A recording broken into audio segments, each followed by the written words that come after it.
Φίλοι μου, γεια σας! Στο βίντεο που ακολουθεί θα αναφερθούμε στην αναπαραγωγή με δύο θηλυκά στον ίδιο κλωβό, τον τρόπο που εφάρμοσα ώστε να υπάρξει αυτή η αναπαραγωγή χωρίς προβλήματα, καθώς και τους λόγους που μου ανάγκασαν να την εφαρμόσω. Η προσπάθεια έγινε την άνοιξη του 2016, όταν στην αναπαραγωγική περίοδο έβαλα δύο θηλυκά με πολύ όμορφα χαρακτηριστικά που θα με βοηθούσαν και στο μέλλον αποδείχθηκε ότι τελικά με βοήθησαν, και ένα αρσενικό με τέλεια χαρακτηριστικά για την μετάλλαξη των λοφιοφόρων γερμανικών. Για αυτή μου την προσπάθεια χρησιμοποίησα τις μεγάλες ζευγαρότητες των 90 εκατοστών με 3 χώρους, όπου θα μπορούσα να διαχειριστώ με περισσότερη ευκολία τις καταστάσεις ανάλογα με τη φάση της αναπαραγωγής στην οποία βρίσκομαι. Ο συγκεκριμένος τύπος κλωβού ήταν άκρως απαραίτητος για τη συγκεκριμένη προσπάθεια, γιατί μου έδινε τη δυνατότητα της σωστής διαχείρισης των καταστάσεων και των φάσεων της αναπαραγωγής.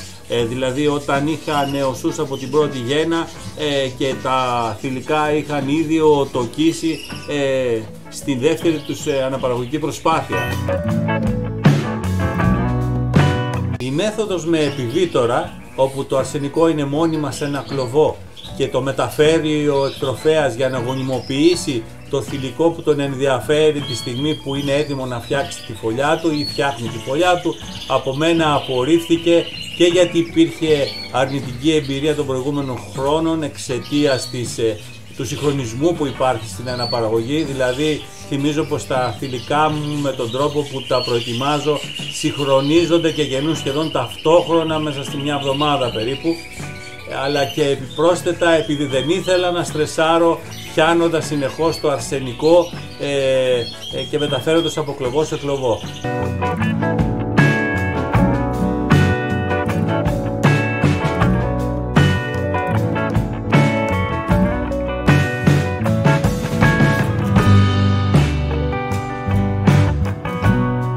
Ο σχεδιασμός αυτής της προσπάθειας ξεκίνησε αρκετά νωρίτερα, περίπου 6 μήνες νωρίτερα από την αναπαραγωγική περίοδο του 2016.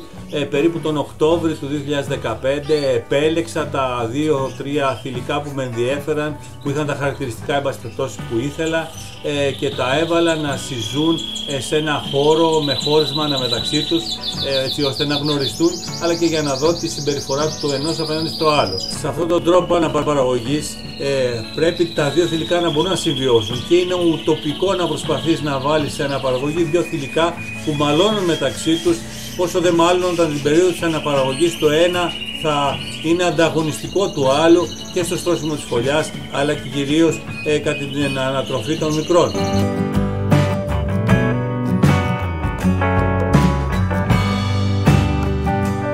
Τον Ιανουάριο του 2016 τοποθέτησα τα θηλυκά στις άκρες αριστερά και δεξιά στα κρυανά χωρίσματα του χώρου του κλωβού, και στο μεσαίο χώρο έβαλα το αρσενικό, επιτρέποντας σταδιακά και ανάλογα με τις εξελίξεις με αυτά που έβλεπα την επικοινωνία του αρσενικού, πότε με το ένα θηλυκό και πότε με το άλλο, ώστε να δω πώς θα συμπεριφερθεί και αυτό με τα θηλυκά.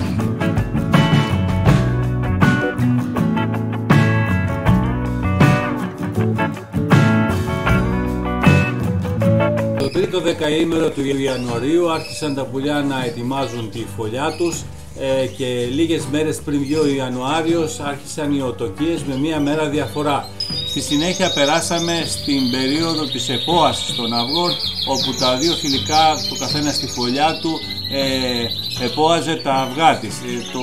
Το θηλυκό στη δεξιά πλευρά έδειχνε δείγματα ανησυχίας, και μη θέλοντας να φέρω σε κακή κατάσταση την αναπαραγωγική προσπάθεια, έβαζα κάποιες στιγμές στο διαχωριστικό, ώστε να αισθανθεί την ασφάλεια που χρειάζεται για να εποάζει τα αυγά του απερίσπαστα. Όλο αυτό το διάστημα το αρσενικό επισκεπτόταν τις φωλιές των θηλυκών και τροφοδοτούσε συνεχώς τα θηλυκά χωρίς να κάνει διάκριση.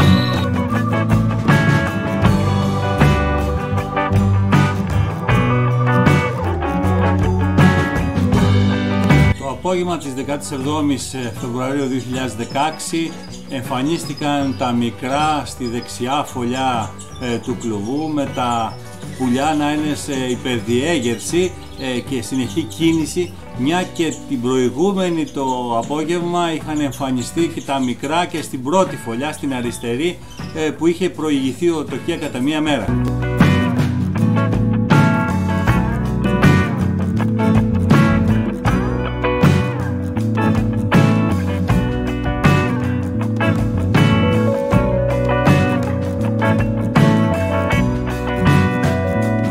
Κατά τη διάρκεια της ανατροφής των μικρών, το σενικό τροφοδοτούσε συνέχεια τα θηλυκά του και αυτά, ειδικά κατά την περίοδο της γαλουχίας, δηλαδή τις πρώτες 5-6 μέρες της ζωής των νεοσών, τροφοδοτούσαν διάκοπα τα ανοιχτά στόματά του.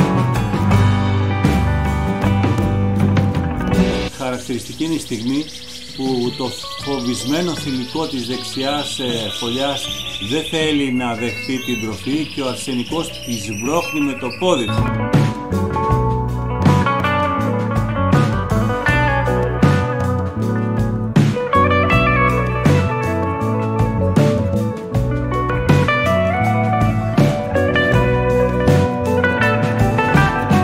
Υπάρχουν στιγμές όπως αυτή που βλέπετε στο βίντεο, όπου τα δύο θηλυκά ταυτόχρονα ταΐζουν τους νεοσούς στις φωλιές τους, και είναι στιγμές που θα μείνουν ανεξίτηλα γραμμένα στο μυαλό, στην ψυχή μου και στις σκέψεις μου. Είναι η ανταμοιβή, πιστεύω, των πτηνών αυτών για την αγάπη που τους δείχνω όλα αυτά τα χρόνια.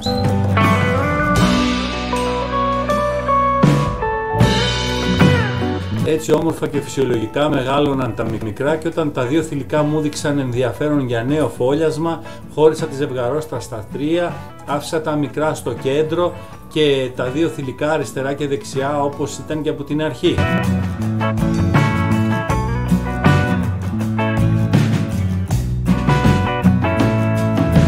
Τελικά ολοκλήρωσαν τις φωλιές τους και γέννησαν μέσα σε αυτές συντονισμένα και πάλι, με μία μέρα πάλι διαφορά, με τη μόνη διαφορά ότι ήταν ανάποδα. Στη δεξιά, η δεξιά αυτή τη φορά προηγήθηκε της αριστερής κανάρας, και την ημέρα που απογαλακτίστηκαν τα μωρά και τα άβγαλα, τα μωρά της πρώτης, και τα άβγαλα στη γλούβα πτήσης για να αναπτύξουν το μυϊκό του σύστημα, εμφανίστηκαν τα πρώτα μικρά της δεύτερης γέννας στη δεξιά φωλιά.